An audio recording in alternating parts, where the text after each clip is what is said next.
Imagine a life where you're not held back by constant worry. A life where you can face challenges with a calm mind and a confident spirit. Sounds too good to be true, right? Well, it's not. The secret to this amazing life isn't some complicated trick or expensive therapy. It's actually something you already have inside you, your own inner strength and wisdom. You see, worry is like a sneaky thief. It steals our joy, our peace, and our ability to live in the moment. It tricks us into thinking we're doing something useful when really we're just spinning our wheels. But here's the thing. Worry isn't as powerful as it wants us to believe. In fact, it's pretty useless when you really look at it. Now you might be thinking, but I can't just stop worrying, it's not that easy. And you're right, it's not easy, at first, but it is simple. It's all about understanding how our minds work and learning to tap into the power we all have within us. This power is like a muscle. The more we use it, the stronger it gets. And when we learn to use this power, we can break free from the endless cycle of worry. Let's talk about what happens if we don't learn to control our worry. It's not a pretty picture. Worry can take over our lives like an unwelcome house guest who never leaves. It keeps us up at night, distracts us during the day, and makes it hard to enjoy even the good things in life. When worry is in charge, we might miss out on great opportunities because we're too scared to take risks. We might push away the people we care about because we're always stressed and irritable. Our health can suffer too. Constant worry can lead to headaches, stomach problems, and even more serious issues like high blood pressure. But here's the good news. It doesn't have to be this way. If we can learn to master our worry, the rewards are incredible. Imagine feeling more peaceful even when life gets chaotic. Picture yourself facing challenges with confidence instead of fear. Think about how it would feel to truly enjoy the present moment without constantly fretting about the future. Now, I won't lie to you. Learning to control worry isn't always easy. It takes practice and patience. There might be times when you slip back into old habits, but I promise you, it's worth it. The peace of mind and sense of freedom you'll gain are priceless. To really get a handle on worry, we need to understand how it works. Think of worry like a mirror, but not just any mirror. It's like one of those trick mirrors you might find in a funhouse. You know the ones I'm talking about, right? They make everything look bigger, scarier, and more distorted than it really is.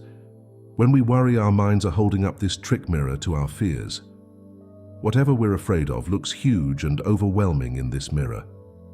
Maybe it's the fear of failing at work, or the worry that a loved one might get sick. In the worry mirror, these fears don't just look big, they look impossible to handle. But here's the tricky part.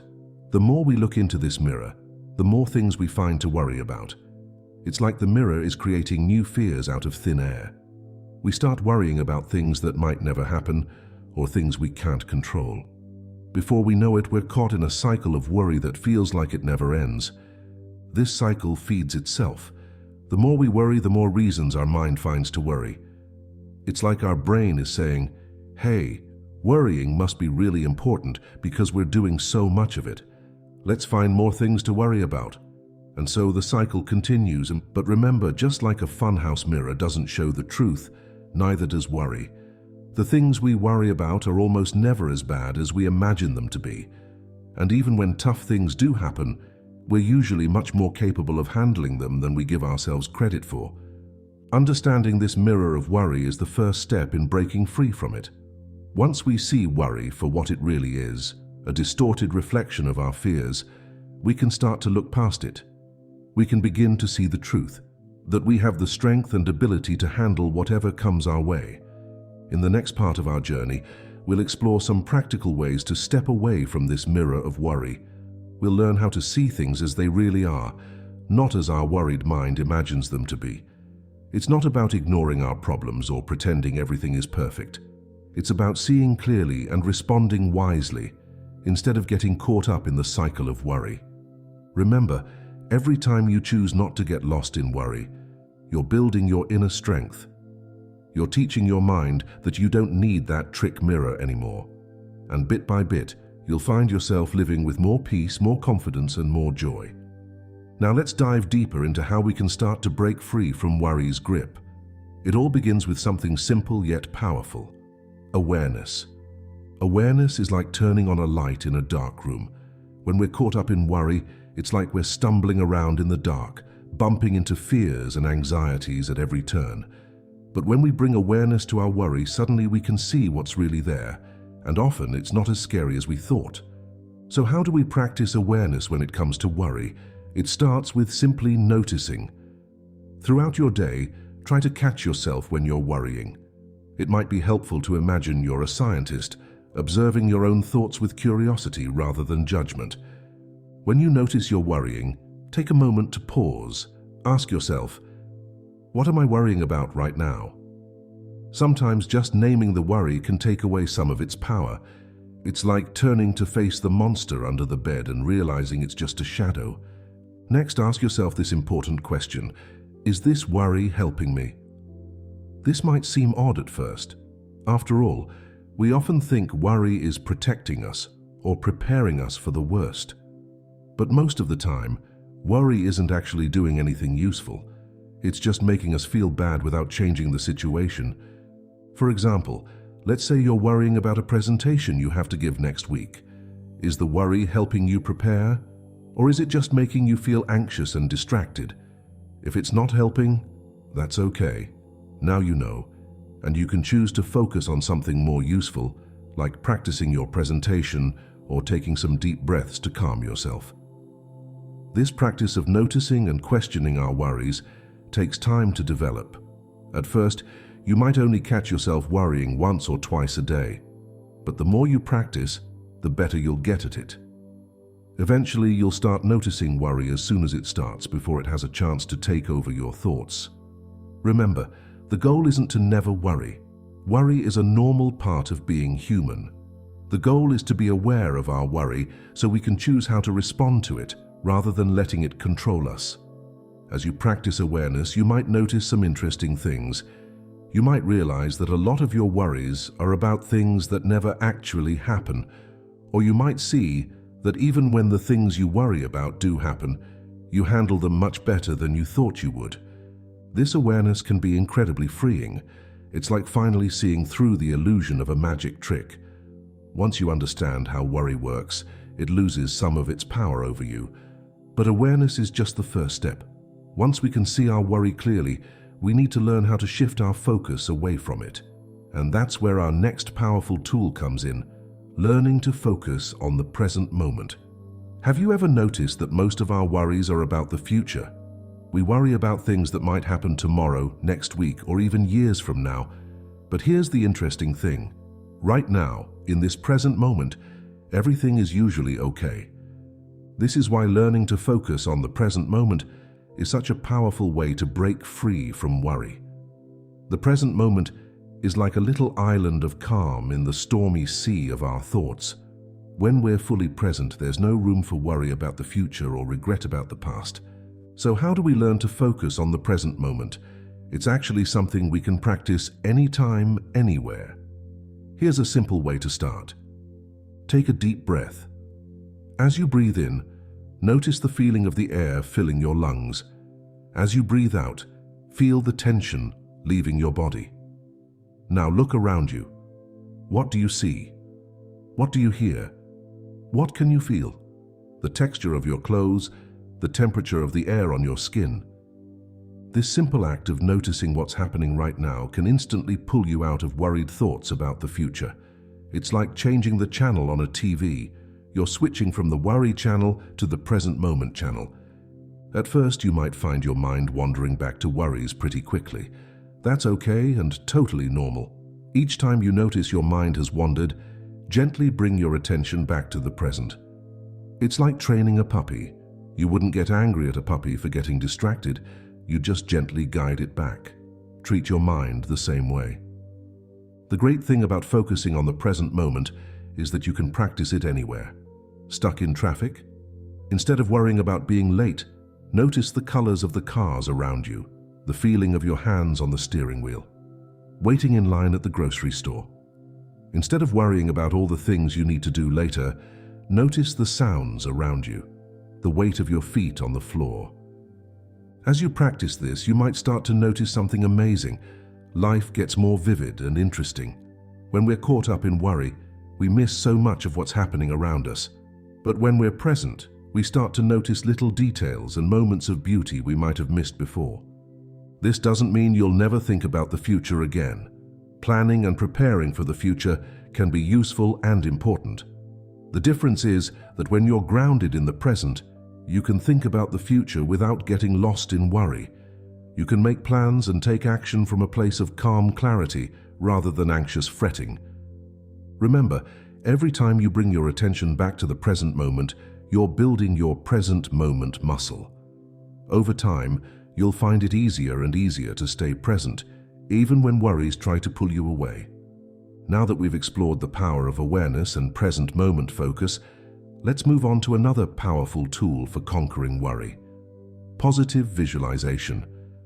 Remember how we talked about worry being like a trick mirror that distorts our fears? Well, positive visualization is like adjusting that mirror to show a clearer, more optimistic picture. When we worry, we're often visualizing worst-case scenarios in our minds. We play out all the things that could go wrong, almost like we're watching a scary movie in our heads. But here's the thing: our minds don't really know the difference between what we vividly imagine and what actually happens. So when we constantly visualize negative outcomes, we're training our brains to expect the worst. Positive visualization flips this on its head. Instead of imagining everything that could go wrong, we intentionally picture things going well. This isn't about ignoring potential problems or pretending everything is perfect. It's about giving our minds a more balanced, hopeful picture to work with. Think of something you've been worrying about. Maybe it's a job interview, a difficult conversation you need to have, or a project you're working on. Now close your eyes and imagine this situation going well. Really try to make it vivid in your mind. What does success look like in this situation? How do you feel? What are people saying? What does the environment look like?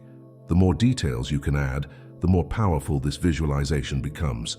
For example, if you're worried about a job interview, you might visualize yourself walking into the room feeling confident and prepared. You see yourself answering questions thoughtfully, making a good connection with the interviewer. You imagine leaving the interview feeling proud of how you did, regardless of the outcome. As you practice this, you might notice your body starting to relax. That's because positive visualization can actually help reduce the physical symptoms of stress and anxiety. It's like giving your mind and body a little vacation from worry. Now you might be thinking, but if I imagine things going well, won't I be disappointed if they don't? That's a common concern, but here's the thing. Visualizing positive outcomes doesn't guarantee they'll happen, but neither does worrying about negative outcomes. The difference is that positive visualization leaves you feeling more confident and prepared, while worry just leaves you feeling stressed and anxious. Plus, when you visualize positive outcomes, you're more likely to notice opportunities and solutions that can help make those outcomes a reality. It's like you're programming your brain to look for the good stuff instead of always scanning for threats. Remember, this takes practice. At first, your mind might try to sneak worried thoughts into your positive visualizations. That's okay. When you notice this happening, gently guide your mind back to the positive image. Over time, you'll find it easier to hold on to those positive visualizations. As you get more comfortable with positive visualization, you can start to use it proactively throughout your day. Before a meeting, take a moment to visualize it going well. As you're falling asleep at night, picture yourself waking up feeling refreshed and ready for the day ahead. These little moments of positive visualization can add up to a big shift in your overall mindset. By practicing positive visualization, you're creating a new, more helpful mirror for your mind. Instead of reflecting back distorted fears, this mirror shows you your own strength and potential. It reminds you of all the times things have worked out well in the past and helps you see possibilities for things to go well in the future. Now that we've explored the power of positive visualization, let's move on to something that can really help turn our positive visions into reality: taking action. When we're stuck in a cycle of worry, it can feel like we're trapped on a mental merry-go-round, going round and round, but never getting anywhere. This is where taking action comes in. Action is like stepping off that merry-go-round and actually moving forward. But here's the thing about action. It doesn't have to be big or dramatic to be effective. In fact, when it comes to overcoming worry, small steps can be incredibly powerful. Think of it like this. Every small action you take is a vote of confidence in yourself. It's you telling your worry, "I've got this." So how do we turn worry into action? It starts with breaking down our big worries into smaller, more manageable pieces. Let's say you're worried about your finances. That's a big, overwhelming worry that could keep you up at night. But what if we break it down? Maybe your first small step is just looking at your bank statement. That's it. Just open it up and look at it. It might feel scary at first, but once you do it, you've taken action. You've faced the worry head-on, even if just a little bit. Your next step might be making a simple budget. Then maybe you look for one small way to save money or earn a little extra. Each of these steps is small, but they add up. And more importantly, each step shows your worry that you're not helpless, you're doing something. This approach works for all kinds of worries. Worried about your health? Your first step might be scheduling a checkup. Worried about a big project at work? Start by making a to-do list or tackling one small task. As you start taking these small actions, you might notice something interesting. Your worry starts to shrink. It's like worry can't survive in the face of action. Even if the actions you're taking don't immediately solve the whole problem, they change your relationship with the worry. You're no longer just a passive victim of your anxious thoughts. You're actively doing something about them. Another benefit of taking action is that it keeps you grounded in the present moment. Remember how we talked about the power of focusing on the now? Well, when you're taking action, you're naturally in the present. You're not lost in thoughts about the future or the past. You're right here, right now, doing something. Now, it's important to remember that taking action isn't about being busy all the time or distracting yourself from your worries. It's about thoughtful, purposeful steps that directly address what's bothering you. Sometimes the most powerful action you can take is to pause, take a deep breath, and remind yourself that you're okay right now. As you practice turning worry into action, you'll likely find that you become more resilient. Each time you take a step to address a worry, you're building evidence that you can handle challenges. This doesn't mean you'll never worry again, but it does mean that when worries come up, you'll have more confidence in your ability to deal with them. Remember, the goal isn't to eliminate all worry from your life. Some amount of worry is normal and can even be helpful sometimes. The goal is to keep worry in its proper place, as a signal that helps us identify potential problems, not as a constant, overwhelming presence in our lives. By learning to take action, even in small ways, you're reclaiming your power from worry. You're showing yourself that you're not helpless in the face of your concerns. And bit by bit, you're building a life where worry no longer calls the shots. Now, I want to share a bit of my own story with worry. I do this not to focus on myself, but because I believe that sharing our experiences can help others feel less alone and more hopeful. For many years, I was what you might call a professional worrier. I worried about everything, big things, small things, and everything in between. I worried about my job, my relationships, my health, and things that hadn't even happened yet. It was exhausting, and it was holding me back in so many ways. I remember one particularly difficult time when I was facing a big career decision. I had an opportunity to take on a new role that excited me, but it also scared me. What if I wasn't good enough? What if I made a fool of myself? What if I failed spectacularly? These worries kept me up at night. They followed me around during the day like a dark cloud. I found myself imagining all sorts of worst-case scenarios. In my mind, I could see myself failing, disappointing everyone, and ruining my career. But then something happened that changed everything. A friend of mine, seeing how stressed I was, gave me a simple piece of advice. She said, "Instead of worrying about what might go wrong, why don't you spend that energy preparing for success?" At first, I brushed it off. After all, I thought my worry was keeping me safe, helping me prepare for every possible disaster. But as the days went by, I couldn't shake her words. What if I did put my energy into preparing instead of worrying? So I decided to try it. Instead of lying awake at night imagining failure, I started visualizing success. I pictured myself confidently stepping into the new role, tackling challenges, and growing. During the day, instead of replaying worried thoughts, I took small actions to prepare. I read about the new role, I practiced key skills, I reached out to people who could offer advice. It wasn't easy at first. My mind kept trying to slip back into worry mode, but every time I caught myself worrying, I gently redirected my thoughts to my positive vision and my next small action step. To my surprise, I started feeling better almost immediately. The knot of anxiety in my stomach began to loosen. I slept better at night, and most importantly, I felt more confident and capable.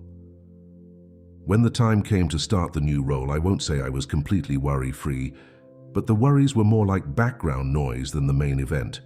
I was able to focus on doing my best rather than fearing the worst. And you know what? Things turned out better than I could have imagined. Yes, there were challenges, but I was able to face them with a clearer mind and a more positive outlook. The skills I had practiced in managing my worry served me well in managing the actual challenges of the job. This experience taught me a valuable lesson. Worry isn't protection, it's a roadblock.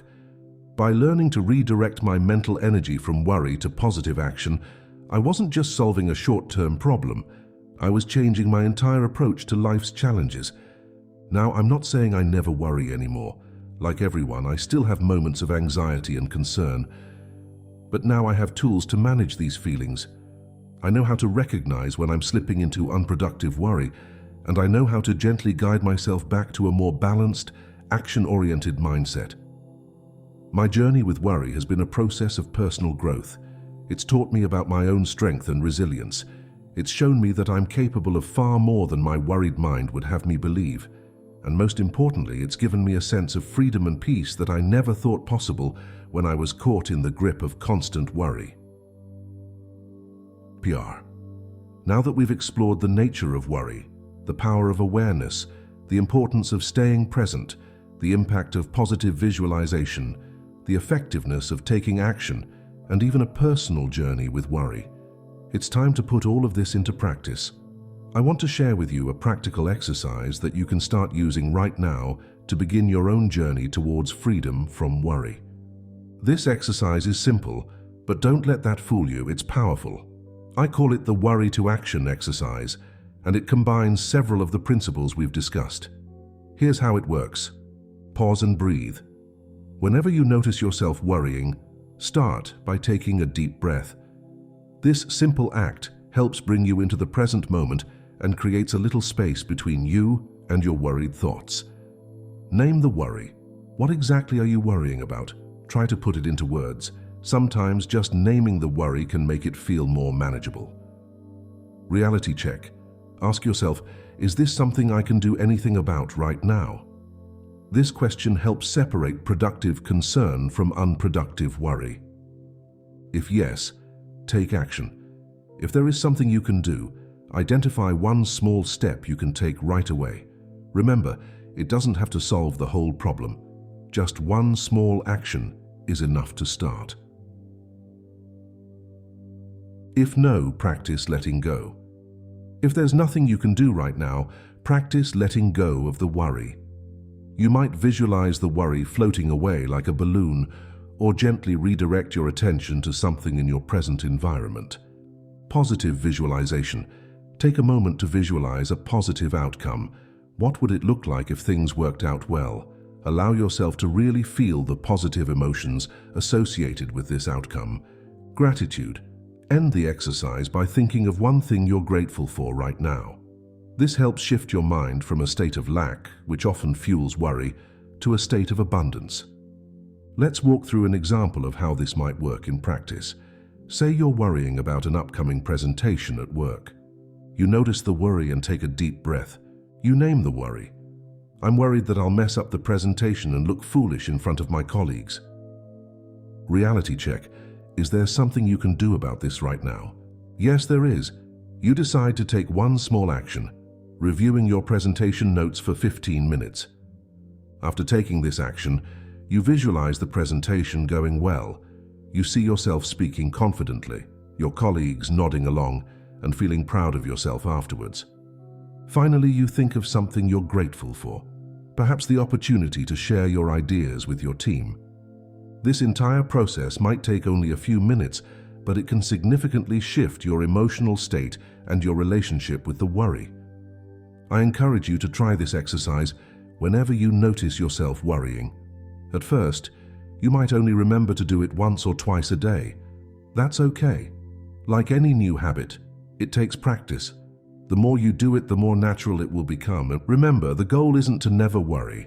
It's to change your relationship with worry, to keep it in its proper place as a signal rather than a constant state of being.